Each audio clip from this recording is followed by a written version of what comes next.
Trump is saving Ripple with a new executive order. Today, we're going to break it down for you. A lot to unravel here because it goes much deeper. You don't want to miss it. Let's just get started. Before we get into it, I do want to thank our sponsor. And this is a special offer for you guys. OKX is running an exclusive affiliate offer where you can earn up to $500 in XRP rewards just by hitting a few simple milestones. Step 1, Tier 1, you can complete the KYC. You get $10 in XRP. If you go to step 2, which is $100 on a deposit, you get another $40. Then you can bump that deposit and trade volume of just $1,000 and you grab an additional $100 in XRP. Best of all, for the heavy hitters out there, if you deposit and trade 10 grand, you can unlock a massive $350 XRP reward. This stacks onto all of this. So boom, you get up to $500 max earning, and it's paid directly out in XRP. So click the link down below. You guys are not going to miss this one. It is an awesome one. All right, guys, let's get into it today. I want to kind of open up. If you guys remember, we just did a video on this over on the channel. And it was basically Warren attacking Ripple. And primarily, it was Warren attacking through the OCC and focusing on Ripple. And I think there may have been something going on because all of a sudden we get a little bit of Warren moving into the market. And what is next? Well, you get this, which is an executive order integrating financial technology innovation into regulatory frameworks. What does that mean? Well, there was a lot of breakdown within this. What it really boils down into, and I'll kind of zoom in on this article right here. Remember that granting a Fed master account to crypto firms has been kind of the big debate, right? And this was the whole theme around how the Fed was trying to go to a skinny account. I think this is now going to give the crypto banks a full master account based on this new executive order. If that is the case, the banks have been fighting not hard enough because this will definitely put a bullseye on the bank's back if, in fact, that is what's going on. I want to go to a clip real quick because this is Cynthia Lummis that starts to get into the Clarity roadmap. And remember, all of this is tied together. So listen in. Well, next, we're going to take the bill that we passed in the Senate Banking Committee last week. We're going to combine it with the bill that's already passed the Ag Committee in the Senate, which deals with the Commodity Futures Trading Commission part of this subject. Then we're going to wrap in some language about ethics, as well as make some technical changes to the Genius Act. So then we're going to put it all together and present it on the Senate floor. I read this week that the banks are still sort of trying to put up a fight. They're still trying to trip this thing up before you get it over the finish line. Yeah, I get that sense too. All right, I get this sense too, for sure. We're continuing to see that. What I don't understand is why our lawmakers are not out there doing the hard work instead of riding scooters, I guess, on the back of Justice's scooter. Is there that much fun going on in D.C. that, working Americans can't take precedence over all of this? I just don't agree with that kind of behavior when we're sitting here really with one of the most critical components in the history of crypto looming right now. Now, I want to go to another clip, and this is getting into where banks are starting and attacking, not starting, they're continuing to attack Clarity. Take a look. But the fight is just getting started, or so I'm told. The trade groups repping banks are now scared. The American Bankers Association claims this bill will drain cash deposits right out of your local community banks. But the chief policy officer for Coinbase says that's total fiction. We've seen 10 years of stablecoin adoption. Community bank deposits have been completely unaffected by it. Maryland Democrat Angela Alsobrooks broke rank, by the way, to vote yes. We still have a lot of work to do. Nobody is popping the champagne quite yet. It's going to take at least 3 weeks and maybe more. I would love to have this bill on the floor in June. That's probably pretty optimistic. Probably pretty optimistic. That kind of statement right there is what crashed the odds over on the Clarity Act getting signed into law in 2026 on Polymarket dropping down to 56%. Remember, this week we were as high as 70%.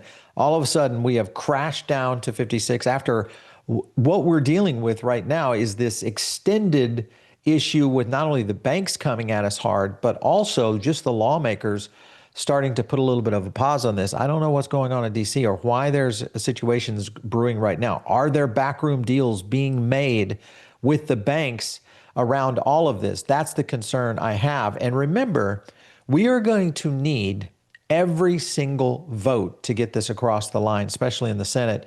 One thing that nobody is talking about right now, especially around clarity, is this race right here. And this is the race with Thomas Massie, who has been ousted of his position. And of course, this gets into very intriguing situations. If you look at Massie's performance on crypto, he has pretty much been an advocate across all of our crypto-related agendas. And this is one that now will be out. Now, does he go out before the crypto vote itself? Who knows? That's the question right now of whether or not he'll be involved in Clarity. Because remember, Clarity, if it gets moved in later in the year, all sorts of things could happen, and especially if this moves into the next cycle. Let me go to another clip here, because this will get into a little bit more detail around Massie and his concession speech. Look it up. They said you'll own nothing and be happy about it. You want to do that?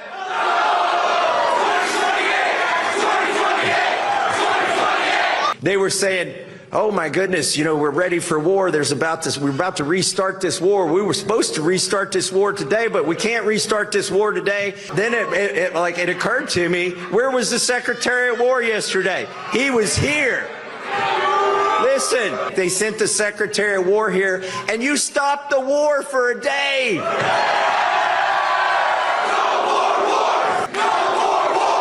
Knock that off. You're going to make me feel good about losing.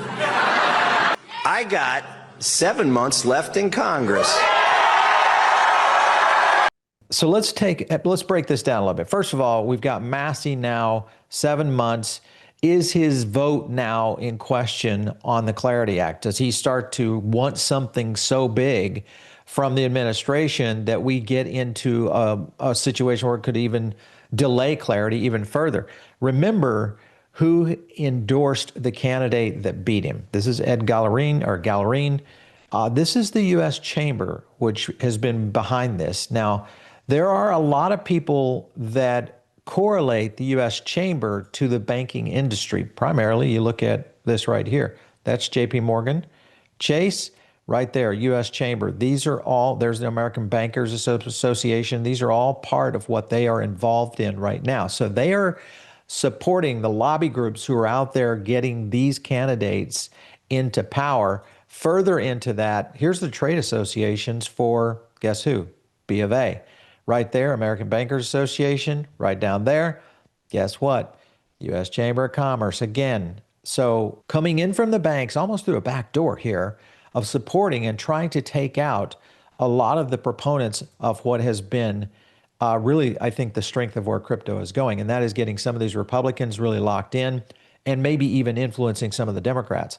This starts to change the dynamic of how this administration is maybe even looking at crypto. And just remember that all of this chaos that was going on during this race actually pulled Hexas away from the situation in Iran, which is a good thing. But at the same time, all of this chaos that has been going on overall has been really drilling down into what I think actually may be the real supporter of the new financial system, and that's in reference to gold. And you look at some of the things that have been happening over the last year and a half, all right? One of the biggest issues is the Bitcoin versus gold debate. Well, there's no debate here. Since Trump took office, his second term, back in January of 2025, that's where gold has gone from. 2,600 an ounce. It is now trading at 4,500. That's a 68% increase. Bitcoin down 24%. So is Trump really a digital asset guy, or is he really a secret gold bug from all of the supporters that have been going after this? I don't know. Let me know what you guys think down in the comments. I want to go to a clip though, because this is kind of interesting. This is the World Gold Council's CEO talking about Bitcoin. Take a look. That moment when the Liberation Day was announced, there was a ripple through the market of loss of trust in the US dollar, loss of trust in the US as an institution. So does a physically backed product appear attractive in scenarios like that? Absolutely. You've noticed in most of the crises that Bitcoin is a very correlated with risk assets in general. I don't think it meant to be that way. Why are you here at a crypto conference? Exactly. Well, we're trying to address the situation as to why don't gold crypto assets, gold stable coins, gold tokens, why have they been a disaster?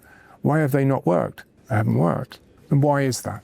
And you will have seen the Paxoses, the Tethers, the JP Morgans, the HSBCs have all got their own little silos, but they essentially don't communicate, they don't function. What we're going to create is this platform, and we are creating it with our own money, redemption tokens, collateralized tokens, lending tokens, anything, but it will back into a gold market, standardized, non-complex, one single price, simple, cheap, low capital, such that it'll be on a par with other asset classes, a crypto use. And that's why we're here. We're going to be doing it during the course of the year. We should have a proof of concept produced by the end of this year. It's ambitious, but we should have it done. And we're trying to invite this community to come and play with us and use this platform to build products. What would persuade you to change your mind on the Bitcoin to zero view?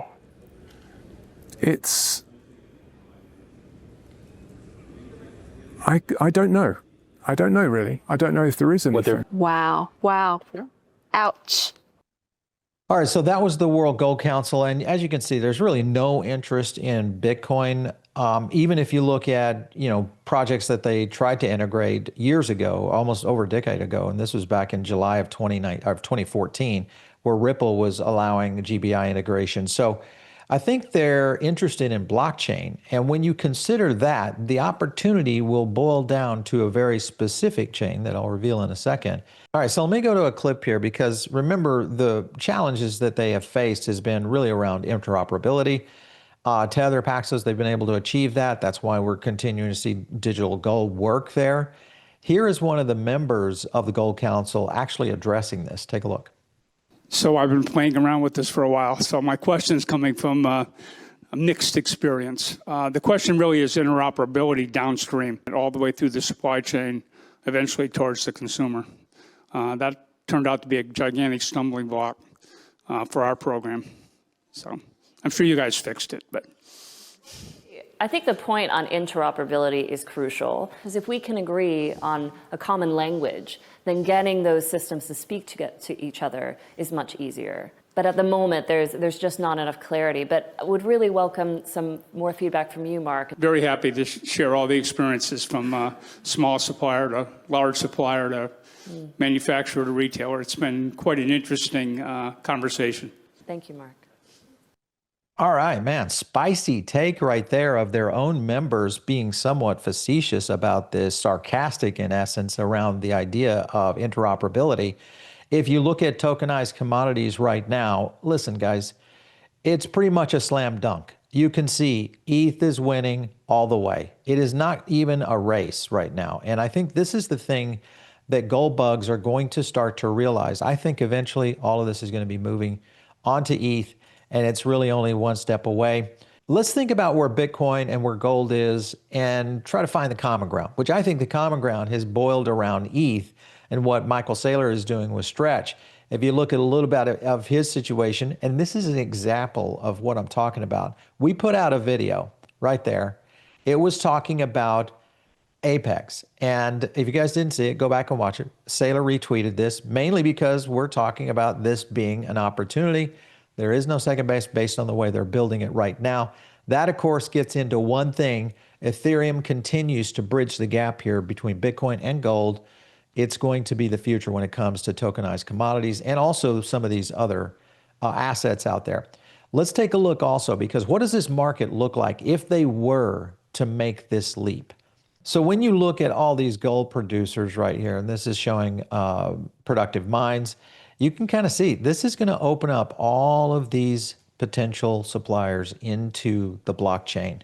We know where commodities are heading, and that, of course, guys, is Ethereum. So we're going to keep a close eye on this, because all of this is definitely connected to clarity. All of this is connected to this next evolution of financial assets, which Trump seems to be behind. But the question is, which horse is he in the race with?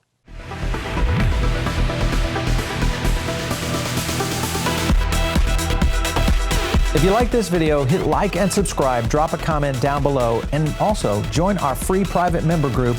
The link is in the description.